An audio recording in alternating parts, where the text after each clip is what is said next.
Good morning students. आज के इस क्लास में हम वीकली करंट अफेयर्स डिस्कस करेंगे 22 अक्टूबर से लेकर 29 अक्टूबर 2023 तक के। First of all, I am really sorry for posting this video late. It's been 2 days late. Usually मैं ये वीडियो सैटरडे को पोस्ट करती हूँ, लेकिन आज ये वीडियो मंडे को पोस्ट हो रही है due to some health issues. मैं रिकॉर्ड नहीं कर पाई। I am really sorry for that. So let's start this video. सबसे पहले बात करेंगे नेशनल न्यूज की। The first news is about QR codes, जो भी फूड लेबल्स हैं उन पर लगाने के लिए FSSAI ने रिकमेंड किया है, that is food safety and standards authority of India. So इसमें क्या है कि FSSAI ने बोला है कि जो फूड प्रोडक्ट्स हैं उन पर एक QR कोड लगाया जाए। QR कोड ऐसा होता है जिसको स्कैन करके जो विजुअली इंपेयर्ड इंडिविजुअल्स हैं, यानी कि जिनकी आईसाइट बहुत ज्यादा वीक है या वो नहीं देख सकते, वो इस QR कोड को स्कैन करके उसके बारे में इंफॉर्मेशन ले सके। उसमें किस किस बारे में इंफॉर्मेशन होगी, प्रॉपर डिटेल्स होंगी। उसमें क्या इंग्रेडिएंट्स हैं, क्या उसकी न्यूट्रिशन इंफॉर्मेशन है, क्या ऐसी चीजें हैं जिससे आपको एलर्जी हो सकती है, मैन्युफैक्चरिंग डेट क्या है, एक्सपायरी डेट क्या है, हर चीज उसमें होगी। So food safety and standards labelling and display regulation 2020, इसके अकॉर्डिंग इसी लाइन में ये डिसीजन लिया गया है। और इसके साथ साथ जो rights of persons with disability act 2016 है, उसको भी ये चीज अडहियर करती है। तो ये चीज आपको ध्यान रखनी है। Next news is about nano DAP plant. So India का पहला नैनो DAP प्लांट जो है ये रिसेंटली गुजरात के गांधीनगर में खुला है। किसने ये वो सेट किया है? इफ्को ने। DAP क्या होता है? Di ammonia phosphate. ये जो DAP लिक्विड है ये एक्चुअली क्यों यूज होता है? अगर किसी भी मिट्टी में नाइट्रोजन या फिर फॉस्फोरस की कमी होगी तो उसको ओवरकम करने के लिए DAP लिक्विड का यूज होता है। नेक्स्ट न्यूज है जो गवर्नमेंट ऑफ इंडिया है, इन्होंने एक स्टार लेबलिंग प्रोग्राम लॉन्च किया है सोलर फोटोवोल्टिक मॉड्यूल्स के लिए। स्टार लेबलिंग कैसे? जैसे आपको उस प्रोडक्ट की क्वालिटी या फीचर्स के अकॉर्डिंग, बहुत सारी चीजों के अकॉर्डिंग स्टार्स दिए जाएंगे। For example 1 star, 2 star, 3 star. जैसे आप बहुत कॉमनली एसीज में देखते हो, रेफ्रिजरेटर्स में देखते हो, वहां पर स्टार रेटिंग लगी होती है। वैसे ही अब सोलर फोटोवोल्टिक मॉड्यूल्स पर भी स्टार लेबलिंग होगी, जिसकी मैंने एक रेफरेंस पिक्चर लगाई हुई है। ऐसा दिखता है। इससे क्या होगा, जो सिटीजन हैं, जो लोग हैं, उनको हेल्प मिलेगी कि वो एक इन्फॉर्म्ड डिसीजन ले पाएंगे। इन्फॉर्म्ड डिसीजन मतलब इंफॉर्मेशन के बेस्ड एक डिसीजन ले सकेंगे कि जब भी हमने सोलर जो फोटोवोल्टिक मॉड्यूल जो है डिप्लॉय करना है या सोलर पैनल डिप्लॉय करना है, तो उसके बेस्ड आप सिलेक्ट कर पाओ। जो सोलर पैनल्स है ये करते क्या है, जो सन की एनर्जी है, जो लाइट एनर्जी है जो सन से कैप्चर करते हैं, उसको इलेक्ट्रिक एनर्जी में कन्वर्ट करते हैं। ये पॉइंट आपको स्पेशली ध्यान रखना है। ये जो स्टार लेबलिंग है ये पहले 2 साल के लिए तो वॉलंटरी है, आपकी इच्छा है जो मैन्युफैक्चरर्स हैं उनके लिए, लेकिन उसके बाद क्या है, ये कंपल्सरी है। तो ये पॉइंट भी आपको ध्यान रखना है। आगे बात करते हैं एशियन डेवलपमेंट बैंक की। ये क्यों न्यूज में था? क्योंकि रिसेंटली ADB ने $400 मिलियन का एक लोन अप्रूव किया है, पॉलिसी बेस्ड लोन इंडिया के लिए।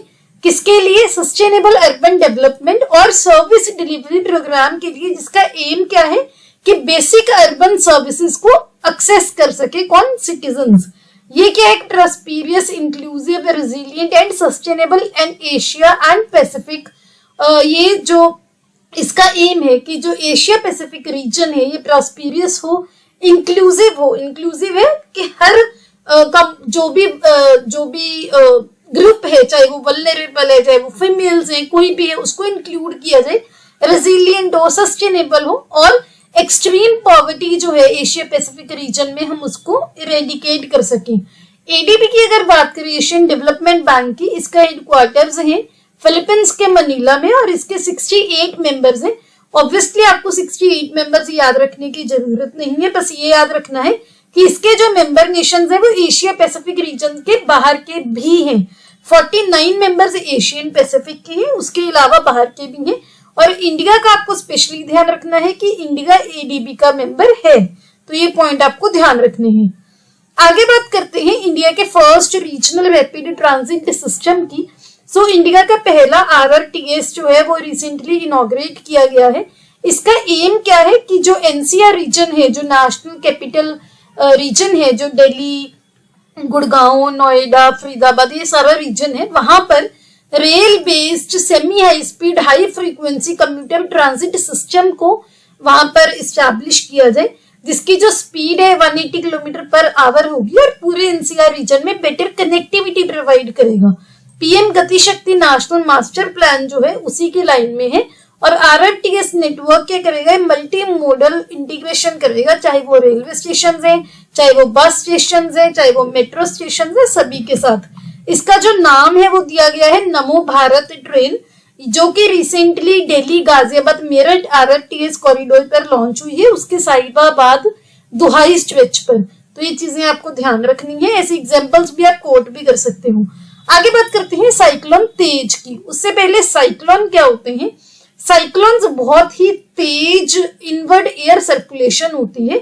इनवर्ड एयर सर्कुलेशन जैसे कि ऐसे इनवर्ड जाएगी, हवा जो है सेंटर के साइड जाएगी। इसका जो सेंटर होता है वो क्या है, लो प्रेशर एरिया होता है। यहाँ पर जो एयर प्रेशर है लो होता है। अब एयर क्या है, नदरन हेमिस्फीयर की अगर बात करें वहां पर एंटी क्लॉकवाइज डायरेक्शन में सर्कुलेट करती है, जबकि जो सदर्न हेमिस्फीयर है वहां पर क्लॉकवाइज डायरेक्शन में। ये पॉइंट ध्यान रखना है। इसके अलावा जो साइक्लोन्स है दो टाइप के होते हैं, एक होता है ट्रॉपिकल साइक्लोन्स, दूसरे होते हैं एक्स्ट्रा ट्रॉपिकल साइक्लोन्स, जिनको temperate cyclones, middle latitude cyclones, frontal cyclone और वेव साइक्लोन्स भी बोला जाता है। साइक्लोन्स जो है ये यूजुअली वार्म वाटर्स पर फॉर्म होते हैं। और जो साइक्लोन तेज है ये पोस्ट मॉनसून के बाद पहला साइक्लोन है 2023 सीजन का। और ये किस रीजन में है, अरेबियन सी में ये बना है। और इसका जो नाम है ये किसने दिया है, इंडिया ने। ये जरूरी नहीं होता कि जो साइक्लोन, ये चक्रवात है जिस एरिया को अफेक्ट करे वही उसका नाम दे, ऐसा नहीं होता। तो अरेबियन सी क्या है, फॉर एग्जाम्पल ये इंडिया की बाउंड्री है, तो यहाँ पर वेस्टर्न रीजन में आपका अरेबियन सी होता है, ईस्टर्न रीजन में बे ऑफ बंगाल की खाड़ी होती है। तो IMD ने ये बोला है कि जो साइक्लोन तेज है ये अरेबियन सी में, जो अभी हमने बात की कि वहां पर ये डेवलप हुआ है, ये इसकी इंडिया की वेस्टर्न कोस्ट पर जो है इफेक्ट करेगा। ये जो साइक्लोन है ये यमन और ओमान की कोस्ट के बीच में से क्रॉस किया और 25 अक्टूबर को इसके लिए जो है प्रपोज किया गया था कि ये लैंडफॉल करेगा। लैंडफॉल क्या होता है कि जब वो साइक्लोन जो है यहाँ से ट्रेवल करके लैंड पर आ जाता है, उसकी क्या है, मॉइस्चर अपटेक की जो कैपेसिटी है खत्म हो जाती है, उसकी मॉइस्चर अवेलेबल नहीं रहता। तो लैंड पर आके ये क्या करता है, इसको बोलते हैं लैंडफॉल, की वो खत्म हो जाता है। तो ये चीज है। तो 25 अक्टूबर का इसका जो लैंडफॉल है वो प्रपोज किया गया था, आपको ये ध्यान रखना है। आगे बात करते हैं कस्तूरी कॉटन भारत की। कस्तूरी कॉटन भारत क्यों न्यूज में था, क्योंकि इसकी जो वेबसाइट है वो रिसेंटली लॉन्च की गई। कस्तूरी कॉटन भारत है क्या, ये इंडियन कॉटन का पहला ब्रांड और लोगो है, जो कि मिनिस्ट्री ऑफ टेक्सटाइल्स, CCI यानी कि cotton corporation of India, trade bodies and industry, सबका एक ज्वाइंट इनिशिएटिव है। आगे बात करते हैं 25/25 टारगेट की, जो कि काफी इंपॉर्टेंट है।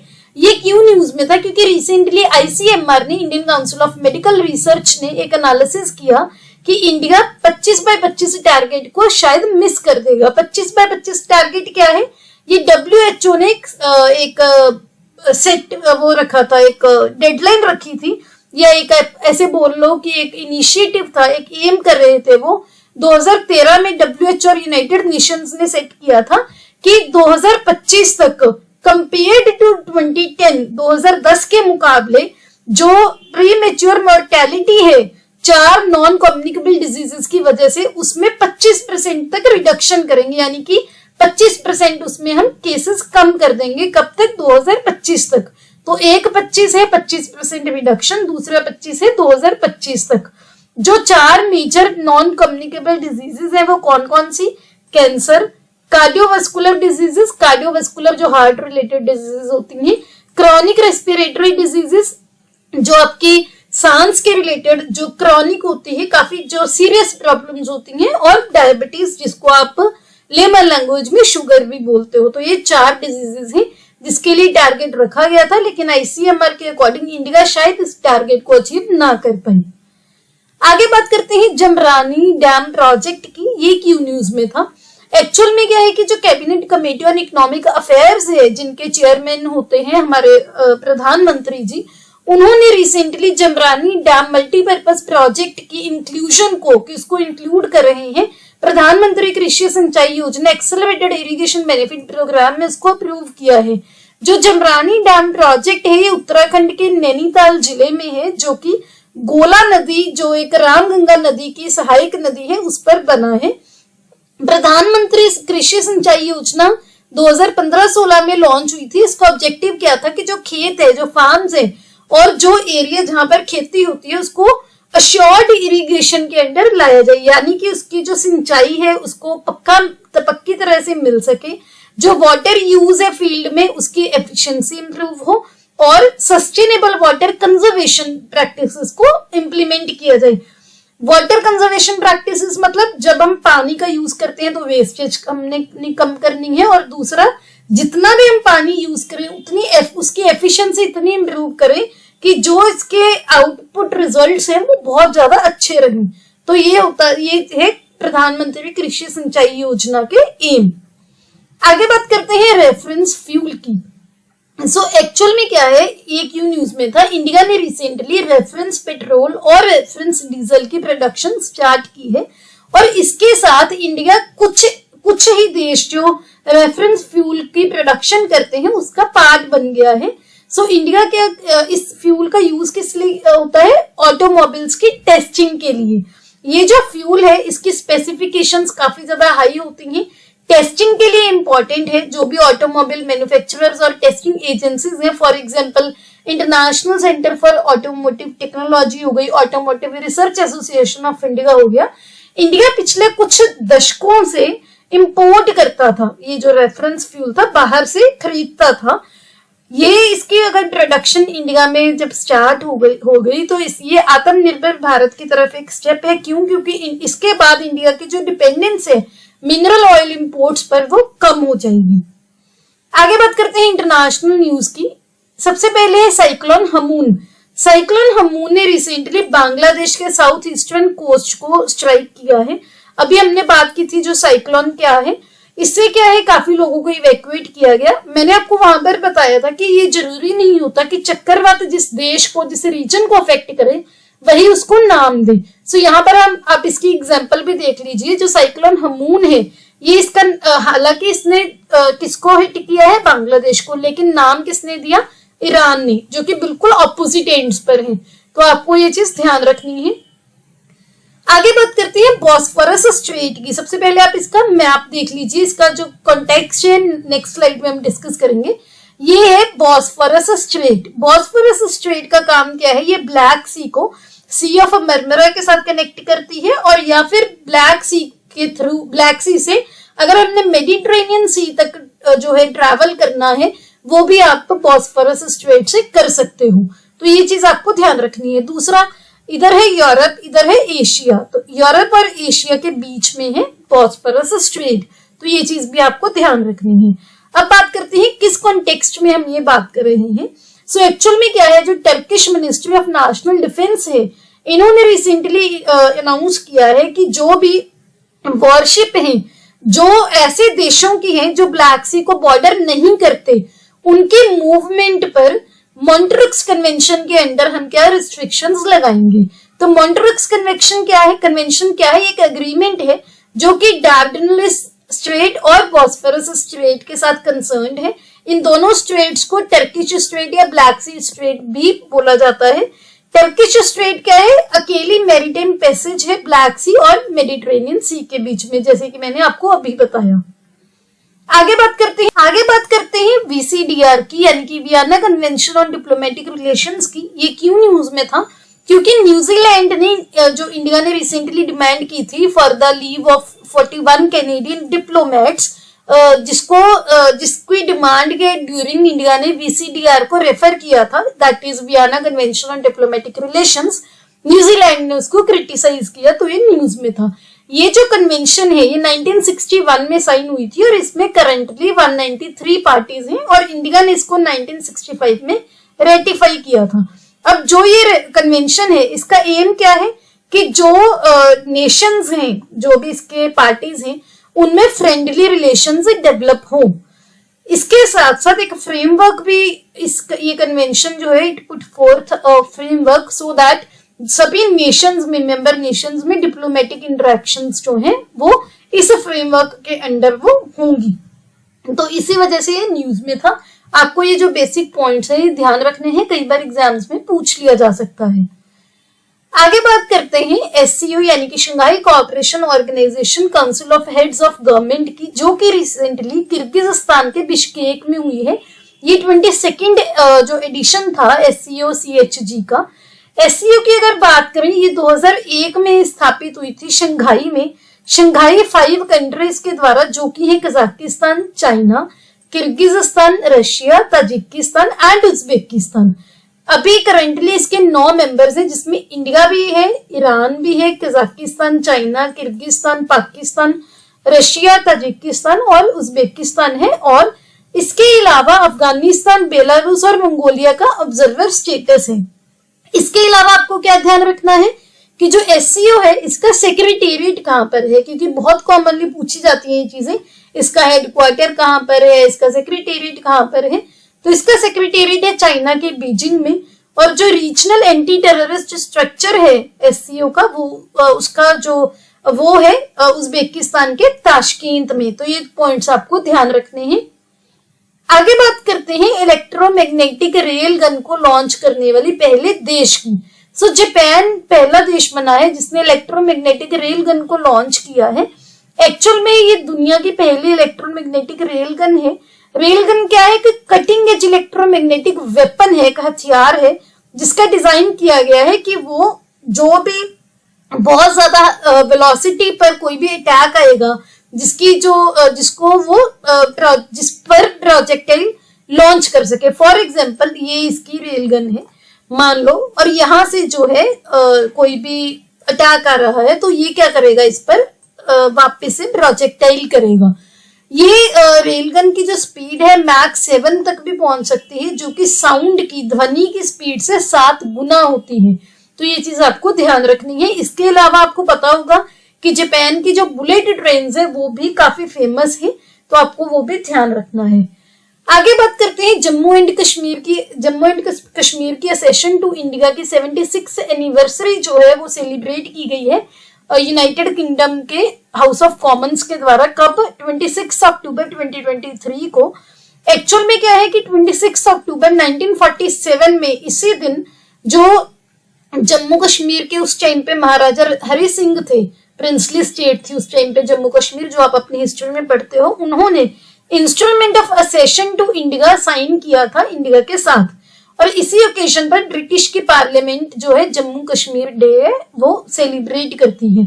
इंस्ट्रूमेंट ऑफ असेशन क्या होता है? एक लीगल डॉक्यूमेंट होता है जिसके अकॉर्डिंग, जिसको साइन करने के बाद इंडिया को जम्मू कश्मीर के डिफेंस, फॉरेन अफेयर्स और कम्युनिकेशंस पर कंट्रोल मिल गया। इसके अलावा इंडियन आर्मी है जो उन्होंने 76 शौर्य दिवस सेलिब्रेट किया था जम्मू कश्मीर में ऐसा दिन पर कि ये जो डे है हम डेडिकेट करते हैं। हमने जब इंडियन फोर्सेस जो है कश्मीर में लैंड की थी 27 अक्टूबर 1947 को। तो ये दोनों आपको ध्यान रखने हैं। जो यूके है वहां पर इसका एनिवर्सरी सेलिब्रेट हुई है और इसी दिन को इंडिया की जो आर्मी है वो शौर्य दिवस में उन्होंने सेलिब्रेट किया। अब बात करते हैं स्टेट न्यूज की। सबसे पहले है जो गुजरात का धौरदो विलेज है कच्छ रीजन में, उसको बेस्ट टूरिज्म विलेज का अवार्ड मिला है United Nation World Tourism Organisation यानी कि UNWTO के द्वारा। ये जो धौरदो गांव है ये ग्रेट रन ऑफ कच्छ है जो गुजरात का, वहां पर है। और ये जो हर साल वहां पर रन उत्सव लगता है जिसको व्हाइट डेजर्ट फेस्टिवल बोलते हैं, वो होस्ट करने के लिए भी फेमस है। धौरदो क्या है? मुतवा कम्युनिटी है सिंध की, वहां पर रहती है। मुतवा कम्युनिटी जो है वो धौरदो में रहती है, जो कि अपनी मुतवा एम्ब्रॉयडरी के लिए काफी फेमस है। वो इस एम्ब्रॉयडरी में स्पेशलाइज्ड है। इसमें क्या होता है, स्टिचेस होते हैं धागे से, जैसे टंके लगाए जाते हैं। उसके अलावा उसके साथ साथ मिरर्स यूज होते हैं, सिल्वर ज्वेलरी, लेदर एम्ब्रॉयडरी वगैरह इसमें यूज की जाती है। यूएनडब्ल्यूटीओ की अगर बात करें 1946 में प्रपोज किया गया था कि Union of Official Tourist Propaganda Organisation को यूएनडब्ल्यूटीओ से रिप्लेस कर दिया जाए। इसके हेडक्वार्टर्स है स्पेन के मैड्रिड में। ये क्या करता है, ग्लोबल लेवल पर फोरम की तरह काम करता है टूरिज्म पॉलिसी इश्यूज के लिए और टूरिज्म के बारे में जो भी नो हाउ है उसके सोर्स की तरह। और ये टूरिज्म को as a driver of economic growth, inclusive development और एनवायरमेंटल सस्टेनेबिलिटी जो है उसको प्रमोट करता है। इसमें 1559 मेंबर स्टेट्स हैं, जो आपको याद रखने की जरूरत नहीं है। बस आपको ये याद रखना है कि इंडिया इसका पार्ट है। इंडिया ने 1975 में यूएनडब्ल्यूटीओ को ज्वाइन किया था और साउथ एशिया रीजन को जो है इंडिया रिप्रेजेंट करता है। इंडिया की मिनिस्ट्री ऑफ टूरिज्म जो है उसकी इंडिया के बिहाफ पर यूएनडब्ल्यूटीओ के साथ कोई भी नेगोशिएशन में एंगेज होती है, कोई भी संधि वगैरह करनी है, कोई एग्रीमेंट करना है। आगे बात करते हैं लेमरू टाइगर रिजर्व की। ये क्यों न्यूज में था, क्योंकि रिसेंटली छत्तीसगढ़ गवर्नमेंट की जो रिक्वेस्ट थी कि जो लेमरू टाइगर रिजर्व के आसपास जो कोल माइंस है उसको डी नोटिफाई कर दिया जाए, उस रिक्वेस्ट को फाइनली मिनिस्ट्री ऑफ कोल ने एक्सेप्ट कर लिया है। तो लेमरू टाइगर रिजर्व आपको याद रखना है छत्तीसगढ़ में है। ये हस्ती और अन्य फॉरेस्ट हैं जो कि छत्तीसगढ़ के कोरबा जिले में है, उसका पार्ट है और इनको लंग्स ऑफ छत्तीसगढ़ भी बोला जाता है। लेमरू क्या है, एक एलिफेंट रिजर्व है जो कि ह्यूमन एलिफेंट कन्फ्लिक्ट को बचाने के लिए एस्टैब्लिश किया गया था। एलिफेंट्स जो है वो छत्तीसगढ़ से उड़ीसा और झारखंड में मूव करने के लिए यूज करते हैं। आगे बात करते हैं एंथोरियम फेस्टिवल की। एंथोरियम फेस्टिवल जो है ये department of tourism of Mizoram जो है वो ऑर्गेनाइज करते हैं। ये जॉय का, काफी खुशी का ओकेजन होता है और यहाँ पर एक प्लेटफॉर्म की तरह यूज करते हैं मिजो लोग जो होते हैं अपने कल्चर को, ट्रेडिशन को शोकेस करने के लिए। एंथोरियम फेस्टिवल फ्लावर जो है ये one of the most expensive flowers है जो कि इंडिया में जिसकी खेती होती है और ये सेरेमनीज में काफी बड़े स्केल पर यूज होता है। आगे बात करते हैं हाथीज कम्युनिटी की। सो एक्चुअल में हाथीज कम्युनिटी क्यों न्यूज में थी, क्योंकि जो हाथीज कम्युनिटी है ये हिमाचल प्रदेश की शेड्यूल ट्राइब लिस्ट में जो है वो एडेड है, लेकिन उस कम्युनिटी को एसटी लिस्ट में ऐड करने के इतने टाइम बाद जो दिल्ली है उसको जो कम्युनिटी है वहां की, जो ट्राइबल डेवलपमेंट डिपार्टमेंट है, उन्होंने बोला है कि ये चीजें डिफाइन की जाए। दिल्ली में उन्होंने बोला है कि हाथीज एक्चुअल में है कौन, वेदर जो ये लोग हैं जो हाथीज लोग जो पहले शेड्यूल कास्ट की तरह क्लासिफाइड है, क्या उनको भी शेड्यूल ट्राइब कम्युनिटी में ऐड करना है कि नहीं। तो बस आपको ये ध्यान रखना है कि हाथीज कम्युनिटी कहाँ से बिलोंग करती है, हिमाचल से। वैसे ये हिमाचल और उत्तराखंड के बॉर्डर पर जो है वहां पर भी मिलती है, लेकिन मेनली आपको अगर क्वेश्चन आता है हिमाचल वहां पर मेंशन होगा तो आपको हिमाचल जो है टिक करना है। अगर हिमाचल और उत्तराखंड दोनों मेंशन होता तो भी आपको हिमाचल ही वहां पर आंसर करना है। आगे बात करते हैं मुख्यमंत्री मक्का मिशन की, जो कि उड़ीसा की गवर्नमेंट ने लॉन्च करने का डिसाइड किया है। मक्का होता है मेज, जिसको मक्की बोलते हैं। तो मेज कल्टीवेशन के अंडर जो ज्यादा एरिया को बढ़ाने के लिए जो मक्का मिशन, मुख्यमंत्री मक्का मिशन उड़ीसा की गवर्नमेंट ने लॉन्च किया, जिसमें ग्रेन की यानी कि मेज की सुपीरियर वैरायटीज को इंट्रोड्यूस किया जाएगा। ये क्या होगा, एक बहुत ही साइंटिफिक और प्रोग्रेसिव वे में इसको इम्प्लीमेंट किया जाएगा। आगे बात करते हैं उधमपुर का जो मिलिट्री स्टेशन है जम्मू कश्मीर के उधमपुर का, उसको बेस्ट ग्रीन मिलिट्री स्टेशन का अवार्ड मिला है उनके इन्वायरमेंटल एफर्ट्स के लिए। तो बस आपको ये ध्यान रखना है कि बेस्ट ग्रीन मिलिट्री स्टेशन का जो रिकॉग्निशन है इंडियन आर्मी के द्वारा किसको मिली है, जम्मू एंड कश्मीर के उधमपुर मिलिट्री स्टेशन को। आगे बात करते हैं नीलवंडे डैम की। सो प्रधानमंत्री जी ने, हमारे honourable prime minister of India Narendra Modi ji ने एक जल पूजन सेरेमनी परफॉर्म की है। कहां पर, नीलवंडे डैम पर। और इसके साथ साथ वहां पर केनाल नेटवर्क एक इनॉग्रेट किया है जो कि महाराष्ट्र के अहमदनगर में है। नीलवंडे डैम जो है यहाँ पर 2 कनेक्टेड ग्रेविटी डैम्स हैं जो कि रोलर कंपैक्टेड कंक्रीट को यूज करती हैं, जो कि इंडिया में ऐसा पहला ही है। तो नीलवंडे डैम आपको पूछ लिया जा सकता है इसके अलावा प्रधानमंत्री जी ने महाराष्ट्र में शिरडी में एक नई दर्शन क्यू कम्प्लेक्स, जहां पर दर्शन के लिए लाइंस लगेंगे, कम्प्लेक्स इनॉग्रेट किया है, जो कि state of the art modern mega building है। और ये जो वेटिंग एरियाज हैं डिवोटीज के लिए, श्रद्धालुओं के लिए, उसको ज्यादा कंफर्टेबल प्रोवाइड करने के लिए इनॉग्रेट किया गया है। जो शिरडी है वहां पर जो साईं बाबा जी हैं उनके लिए लोग जाते हैं, तो वहां पर काफी फेमस जो साईं मंदिर बना हुआ है, तो आपको ये ध्यान रखना है। आगे बात करते हैं जय भीम मुख्यमंत्री प्रतिभा विकास योजना की, जो कि government of NCT of Delhi ने जो है उसके लिए इस योजना के अंदर जो एलिजिबल स्टूडेंट्स हैं उनके लिए एप्लीकेशन फॉर्म्स जो है वो इनवाइट किए हैं। इसमें स्टूडेंट्स जो है SC community, ST community, OBC, EWS वहां से जो है एलिजिबल है फ्री कोचिंग के लिए। ये जो इनिशिएटिव है ये बच्चों को अलग अलग कॉम्पिटिटिव एग्जामिनेशन और एंट्रेंस टेस्ट के लिए कोचिंग देता है। 2018 में ये स्कीम लॉन्च की गई थी, लेकिन उस टाइम पे सिर्फ एससी और एसटी स्टूडेंट्स के लिए, अभी उसमें ओबीसी, ईडब्ल्यूएस कैटेगरीज भी जो है वो इंक्लूड कर ली गई है। अब बात करते हैं साइंस एंड टेक सेक्शन की। सबसे पहले तो रिसेंटली इसरो ने first flight test vehicle abort mission 1 जो है गगनयान का, वो अभी आप बोल सकते हो उसकी टेस्ट फ्लाइट की थी TVD-1 की। इसको formally in flight abort demonstration of crew escape system जो है वो बोला जाता है। एम क्या है कि जो क्रू एस्केप सिस्टम है उसको चेक करना, उसकी कैपेबिलिटीज को, कि अगर कोई भी इमरजेंसी आती है तो हम क्या उसको सेफ्टी के लिए जो उसको सेव कर सकते हैं, जो उसमें क्रू होगा। TVD-1 क्या है कि liquid propelled single stage test vehicle है, ये पॉइंट स्पेशली ध्यान रखना है, जो कि मॉडिफाइड विकास इंजन को यूज करेगा। पेलोड्स की अगर बात करें, इसमें क्रू मॉड्यूल होगा और क्रू एस्केप सिस्टम होगा। इसके अलावा जो क्रू मॉड्यूल है वो सिमिलर है जो क्रू मेंबर्स को होल्ड करेगा जब वो स्पेस में जाएगा ये मिशन, और अनप्रेशराइज्ड है, उसमें प्रेशर का यूज नहीं किया गया। गगनयान की बात करें तो ये इंडिया का पहला ह्यूमन स्पेस फ्लाइट मिशन है, जिसका एम क्या है 3 मेंबर्स को के क्रू को लॉन्च करना लो अर्थ ऑर्बिट जो है 400 किलोमीटर का 3 दिन के लिए।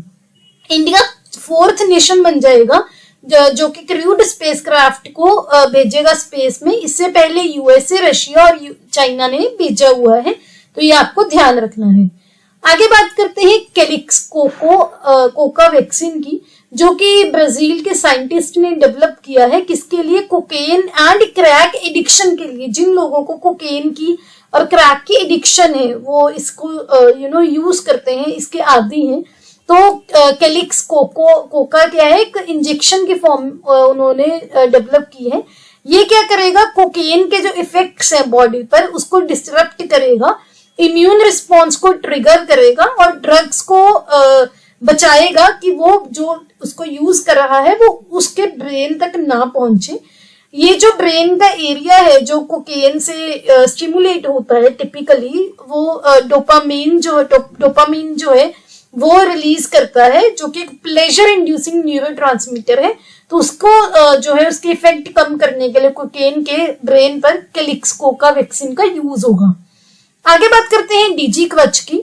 जो गूगल है उसने एक नया प्रोग्राम लॉन्च किया है डीजी कवच, जो भी ऑनलाइन फ्रॉड्स होते हैं उसको कंट्रोल करने के लिए। इस इनिशिएटिव के पार्ट की तरह गूगल क्या करेगा, कॉमन मेथड्स को स्टडी करेगा जो भी स्कैमर्स जो है वो यूज करते हैं, उसके अकॉर्डिंग काउंटर मेजर्स जो है वो डेवलप करेगा और इम्प्लीमेंट करेगा। इसके अलावा एक्सपर्ट्स के साथ भी इनसाइट्स जो है वो शेयर करेगा कि सो दैट एक सेफ और सिक्योर डिजिटल इकोसिस्टम जो है वो हम क्रिएट कर सके। आगे बात करते हैं रोमन स्पेस टेलीस्कोप की, जो कि जो नासा है यूएसए की स्पेस एजेंसी है वो प्रिपेयर कर रहा है। मिल्की वे जो हमारा गैलेक्सी है, मिल्की वे गैलेक्सी, वहां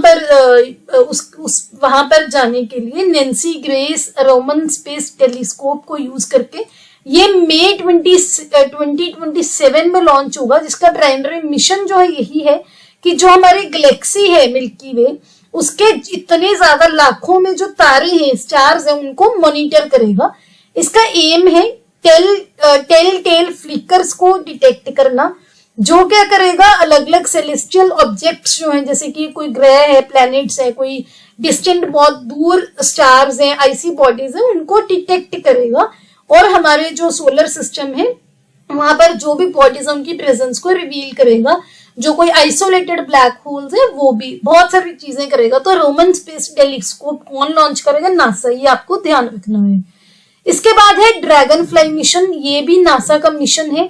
कहां पर? जो सैटर्न है, शनि ग्रह है, उसके मून टाइटन पर। ये भी 2027 में लॉन्च होगा, 2034 में वापस आएगा। ये पहला मिशन होगा जो कि एक रोटर क्राफ्ट फ्लाई करेगा किसी और ग्रह पर, न्यूक्लियर पावर यूज करेगा, टाइटन की हैबिटेबिलिटी को एक्सप्लोर करेगा कि क्या टाइटन पर जो है हैबिटेट पॉसिबल है, और पास्ट और प्रेजेंट लाइफ के जो सबूत है वो सर्च करेगा कि क्या वहां पर लाइफ है। टाइटन सोलर सिस्टम का अकेला ऐसा मून है जिसका एटमॉस्फेयर थिक है, जहां पर लिक्विड भी है। टाइटन लार्जेस्ट मून है सैटर्न का, और पूरे सोलर सिस्टम में हमारे सेकेंड लार्जेस्ट मून है। तो ये आपको ध्यान रखना है। आगे बात करते हैं डेंजर की। डेंजर क्या है? डेंजर एनालिसिस एक नया सॉफ्टवेयर टूल है जो कि जीनोम एडिटिंग को सेफ बनाएगा, जितनी भी लिमिटेशंस आती हैं क्रिस्पर टेक्नोलॉजी में। तो एक्चुअल में जीनोम एडिटिंग क्या है? इसको यूज करके जो जीन्स हैं उसको एडिट किया जाता है सो दैट हम बहुत सारे डिफेक्ट्स वगैरह को बचा सके। एक टीम है रिसर्चर्स की, उन्होंने सॉफ्टवेयर टूल को डेवलप किया है जिसका नाम है डेंजर, जिसकी फुल फॉर्म है deleterious and anticipatable guides evaluated by RNA sequencing. ये क्या करता है? जीनोम एडिटिंग का एक सेफर डिजाइन के लिए एक रास्ता प्रोवाइड करता है सभी ऑर्गेनिजम्स में। आगे बात करते हैं इन्वायरमेंट सेक्शन की। सबसे पहले है IQAR रैंकिंग्स। इसके अकॉर्डिंग, जो कि एक स्विस टेक्नोलॉजी कंपनी की रैंकिंग है जो कि एयर क्वालिटी को रियल टाइम में मॉनिटर करते हैं, पूरी दुनिया की जो सबसे ज्यादा पॉल्यूटेड सिटीज हैं उसमें मुंबई जो है सेकंड नंबर पर आता है, और चाइना का जो बीजिंग है ये फर्स्ट पर आता है। AQI जो स्कोर है ये US सिस्टम के पेयर पर बेस्ड है, जहां पर अगर आपका 0 to 50 स्कोर है तो आपको गुड माना जाएगा, 51 to 100 मॉडरेट है, 101 to 50 है अनहेल्दी है, 151 to 200 है अनहेल्दी है, 201 to 300 है वेरी अनहेल्दी है, और 301 से 301 से ज्यादा है तो बहुत ही ज्यादा डेंजरस है। टॉप 5 सिटीज की अगर बात करें, पहले नंबर है बीजिंग, देन है मुंबई, देन है कराची, देन है जेरूसलम एंड देन है शिनयांग। तो ये आपको ध्यान रखना है।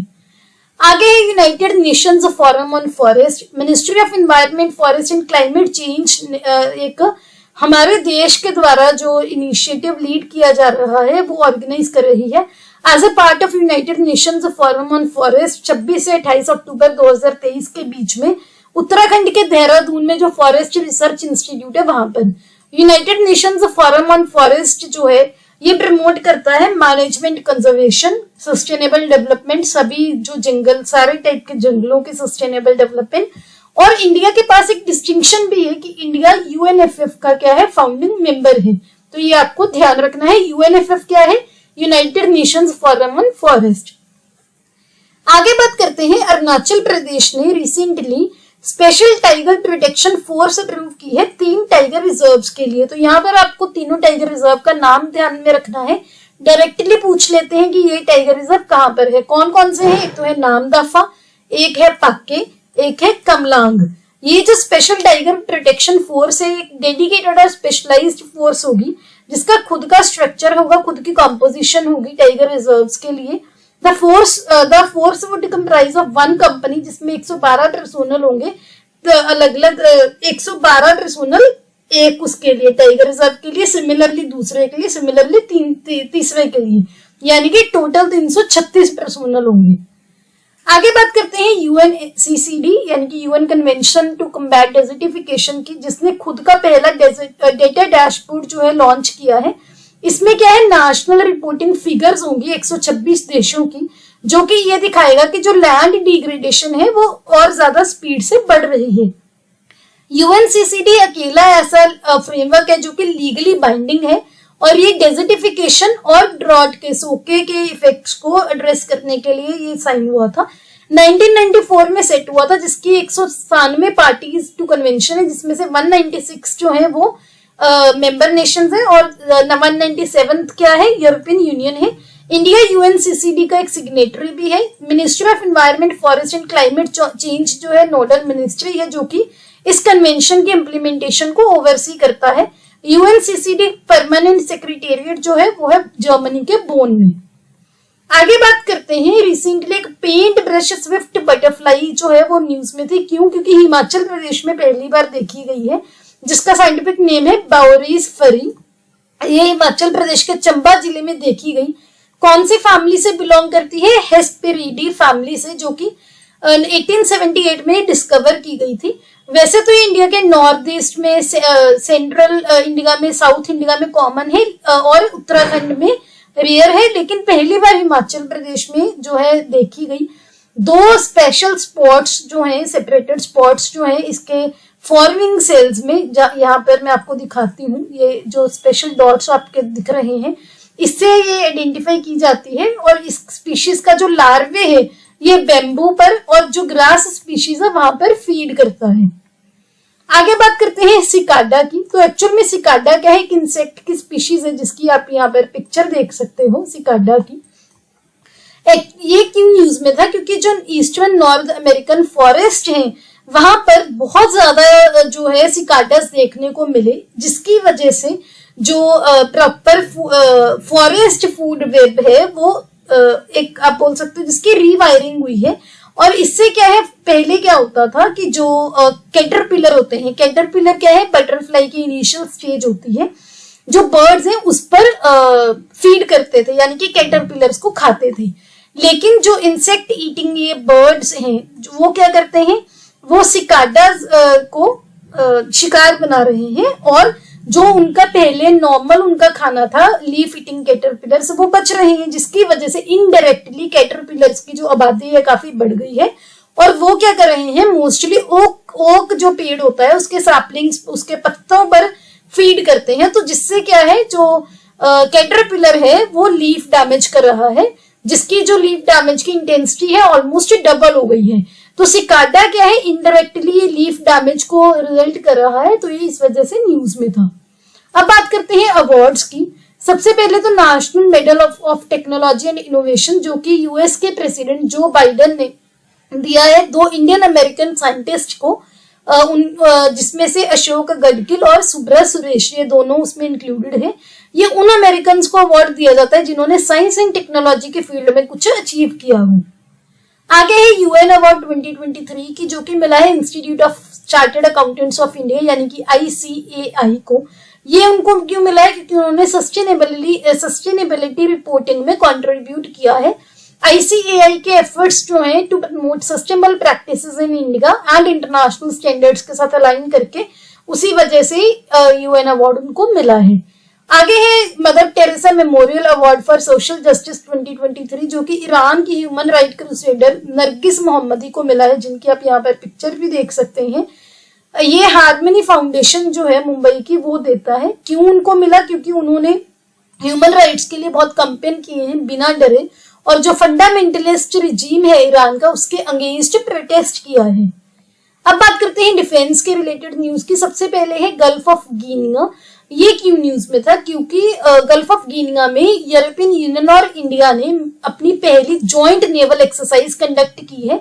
इसी एक्सरसाइज में इंडिया की नेवी की INS सुमेधा जो कि एक ऑफशोर पेट्रोल वेसल है वो उसने पार्टिसिपेट किया, और 3 EU मेंबर स्टेट्स की शिप्स ने, जहां पर इटली की navy ship ITS Foscari, French की naval ship FS Ventose and Spain की जो नेवी शिप टर्नेडो उसने पार्टिसिपेट किया।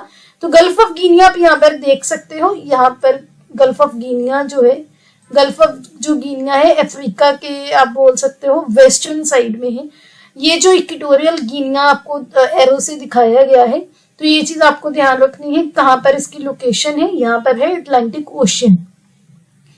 देन बात करते हैं इंडिया की आर्मी के पहले वर्टिकल विंड टनल की। सो इंडियन आर्मी ने पहला वर्टिकल विंड टनल एक इनॉग्रेट किया है special forces training school Himachal Pradesh में।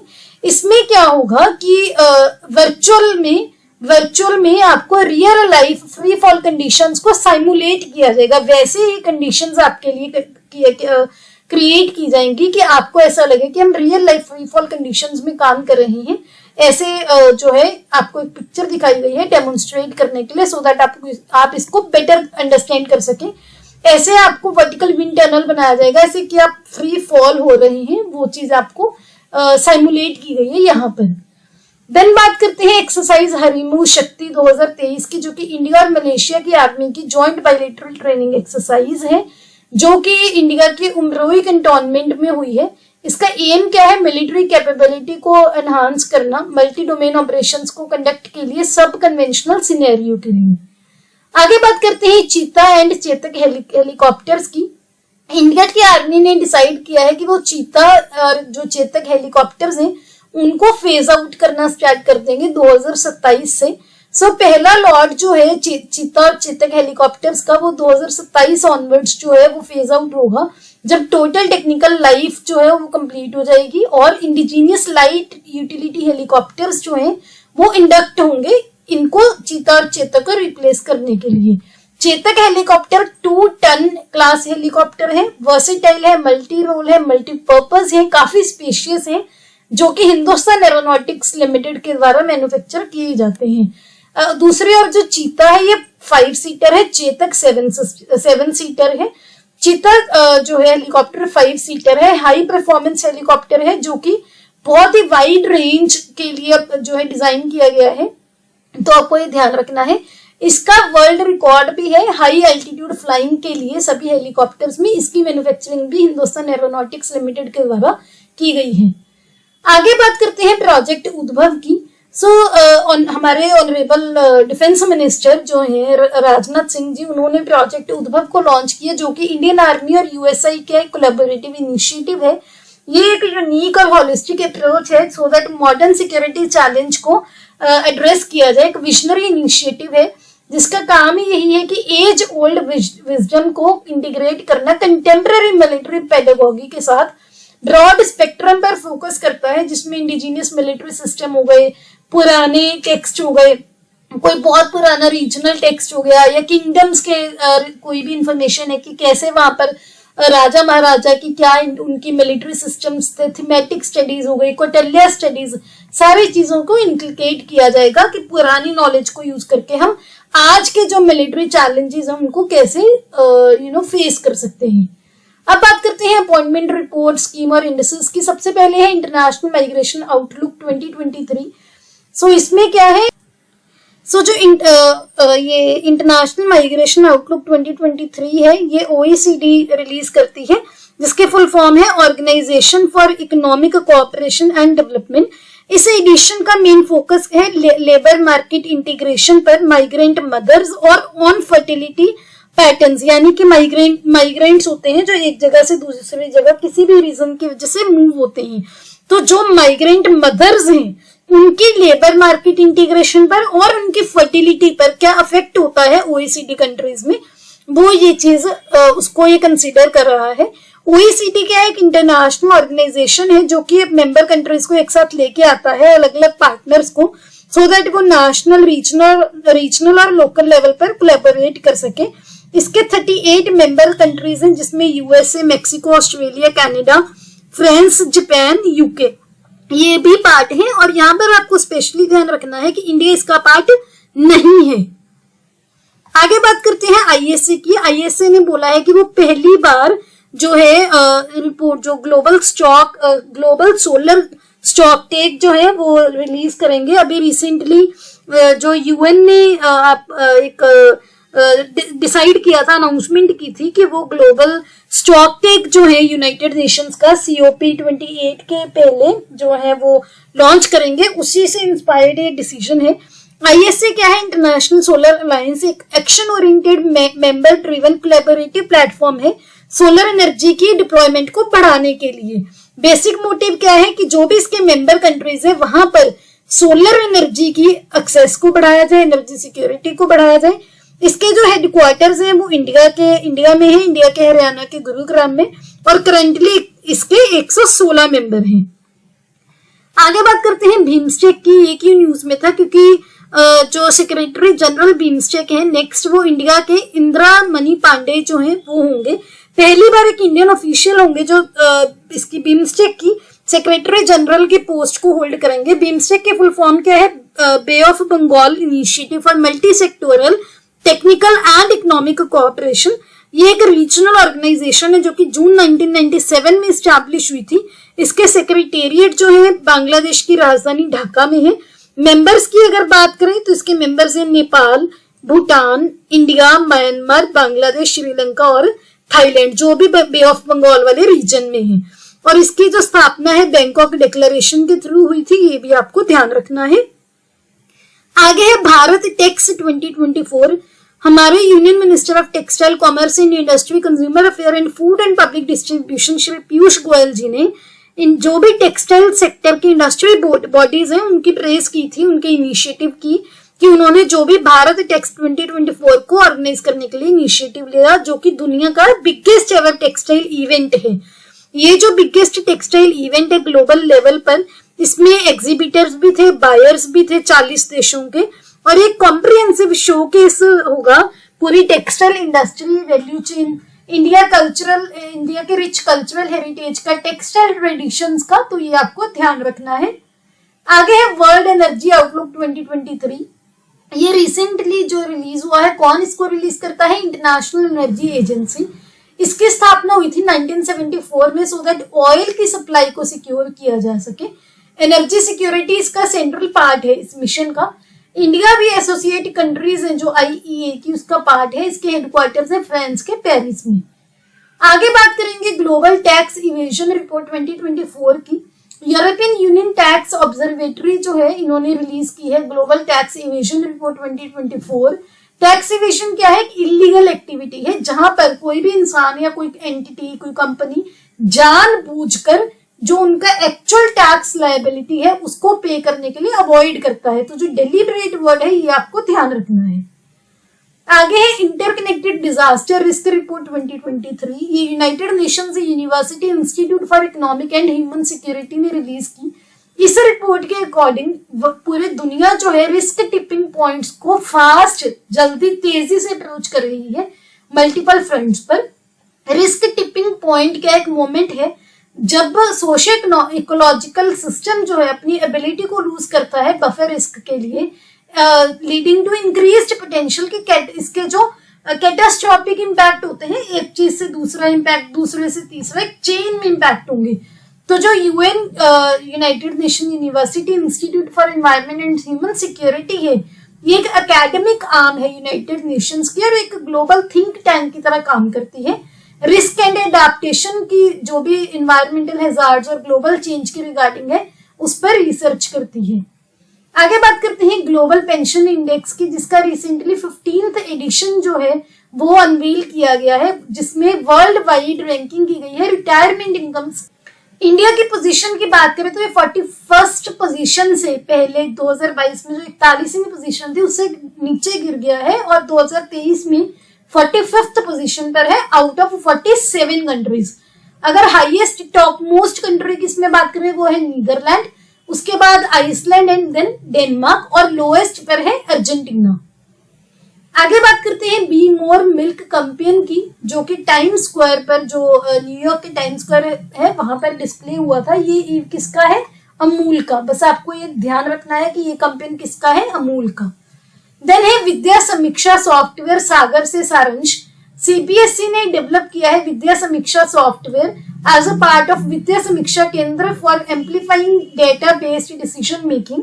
विद्या समीक्षा सॉफ्टवेयर जो है CBSE का, इसका एम है डेटा एंड टेक्नोलॉजी को लीवरेज करना, डिसीजन मेकिंग में एक बिग लीप लेके आने के लिए और गवर्नेंस में। ये जो सॉफ्टवेयर है नेशनल डिजिटल एजुकेशन आर्किटेक्चर में कब से कंप्लायंट है। प्रधानमंत्री जी ने लॉन्च किया था 2021 में, और ये सॉफ्टवेयर रियल टाइम अपडेट देता है और डेटा प्रोसेसिंग के बारे में।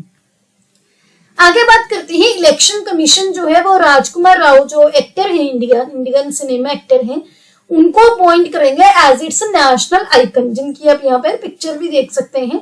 सो जो chief election commissioner Rajiv Kumar है वो फॉर्मली इनको अपॉइंट करेंगे सो दैट जो वोटर्स हैं उनको मोटिवेट किया जाए कि वो वोटिंग में पार्टिसिपेट करें।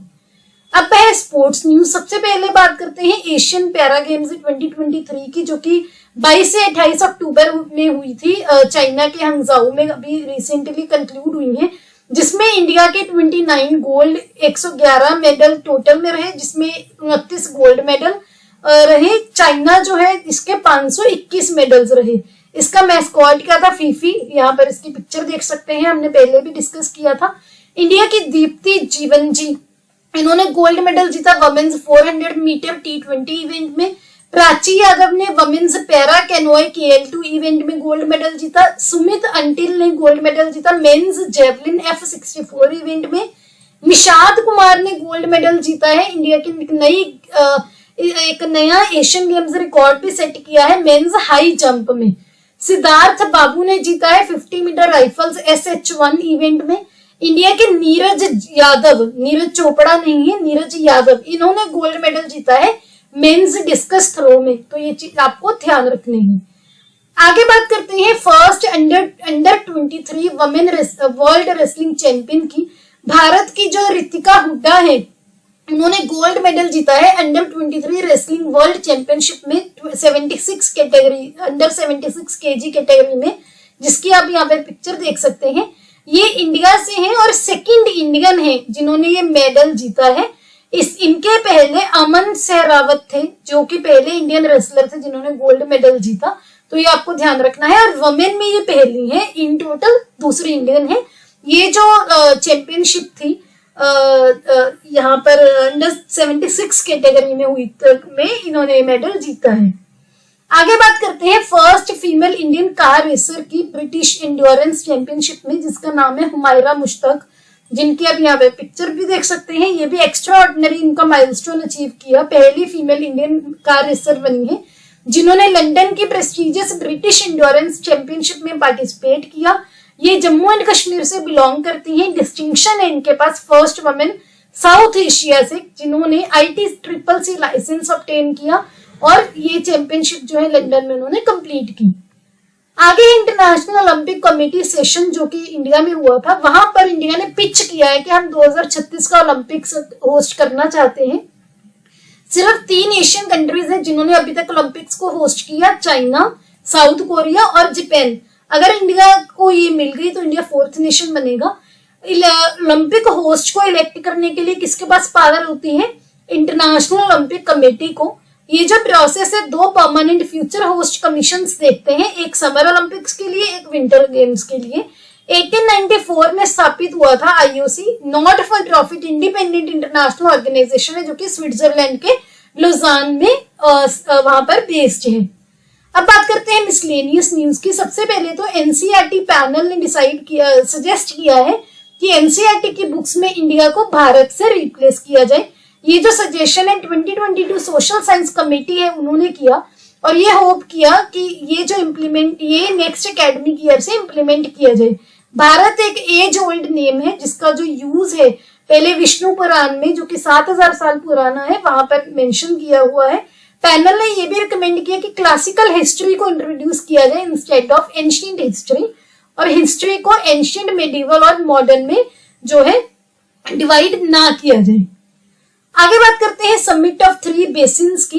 ये रिसेंटली कॉन्गो की राजधानी ब्राज़ाविल में हुई थी, जहां पर जो 3 बेसिन कांग्रीगेट के डेलीगेट्स आते हैं। एक तो जो ब्राज़ाविल है रिपब्लिक ऑफ कॉन्गो का, इसमें अमेजन, कॉन्गो और Borneo, Mekong and south east Asia, ये इसके मेंबर्स हैं। ये क्या करते हैं, जो large part in tropical forest के इन एरिया में वो अभी भी फॉसिल फ्यूल्स की वजह से थ्रेटेंड है। माइनिंग होती है जहां पर इंडस्ट्री बहुत बहुत स्पीड से एक्सपैंड हो रही है, तो इसकी वजह से इनको खतरा है। ये 3 ग्लोबल इकोसिस्टम पूरी दुनिया के ट्रॉपिकल फॉरेस्ट का 80% यहाँ पर है, और पूरी अर्थ की बायोडाइवर्सिटी का 2/3 हिस्सा यहाँ पर है। तो इनकी आप यहाँ पर लोकेशन देखिए। ये जो है ये अमेजन फॉरेस्ट वाला एरिया है, ये जो है कॉन्गो बेसिन वाला, और ये जो है मेकोंग साउथ ईस्ट एशिया वाला रीजन है। तो ये आपको पता होना चाहिए। आगे बात करते हैं फर्स्ट इंडियन कंपनी की जो कि आईफोन मैन्युफैक्चर करेगी इंडिया में, वो है टाटा ग्रुप। तो टाटा ग्रुप जो है इंडिया में आईफोन मैन्युफैक्चर करेगा, डोमेस्टिक यूज के लिए भी, ग्लोबल कंज्यूमर्स के लिए भी। बस ये आपको नाम ध्यान रखना है। इंडिया की पहली आईफोन मैन्युफैक्चरर बनेंगी और जल्दी ही इसकी मैन्युफैक्चरिंग स्टार्ट होगी। आगे है वज्र मुष्टि कलागा। ये क्या है? एक यूनिक इंडियन मार्शल आर्ट है। जैसे यहाँ पर आप इसकी पिक्चर देख सकते हो, वैसे तो ये खत्म हो गई है, एक्सटिंक्ट हो गई है, लेकिन जब दशहरा होता है उस टाइम पे ये खेली जाती है। इसमें बहुत सारी टेक्निक्स होती हैं, for example hand to hand combat, जैसे ग्रैपलिंग, रेसलिंग हो गई, स्ट्राइकिंग सभी होती हैं। वज्र मुष्टि का मतलब है थंडरबोल्ट फिस्ट। फिस्ट होती है आपकी मुट्ठी। तो इसमें क्या है, जो नकल डस्टर है, जो स्मॉल मेटल वेपन होता है, उसको यूज करते हैं।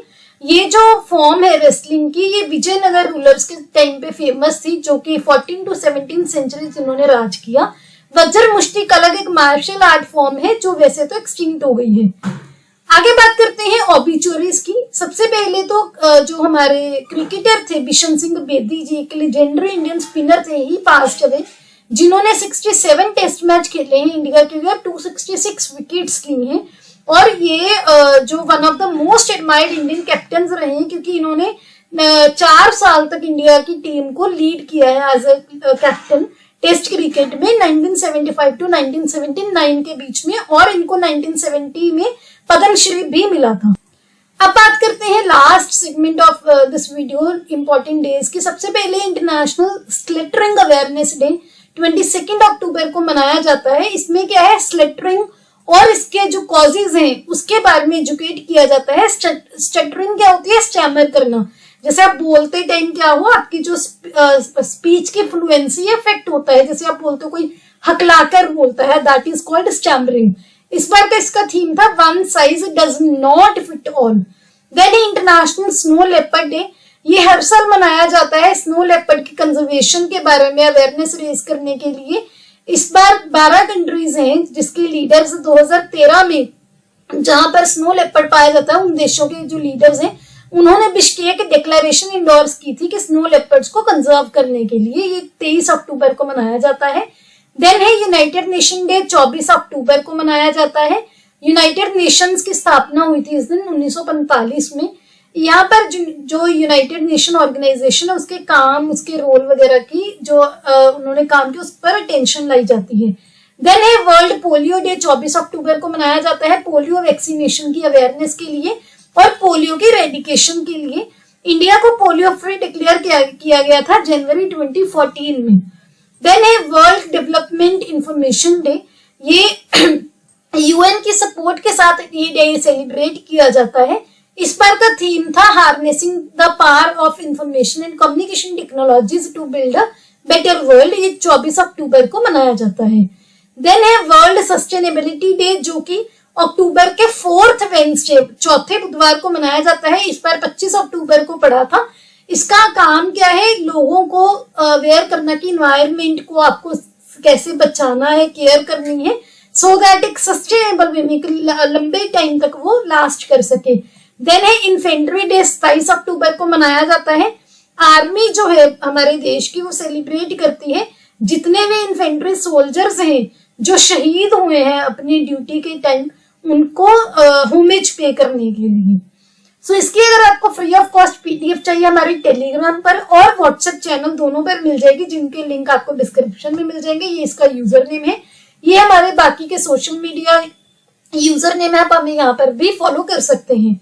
अगर आपको ये वीडियो अच्छी लगी, please hit the like button, अपने दोस्तों के साथ वीडियो को शेयर कीजिए। Don't forget to subscribe to my channel. See you tomorrow at 8 o'clock। Have a nice day.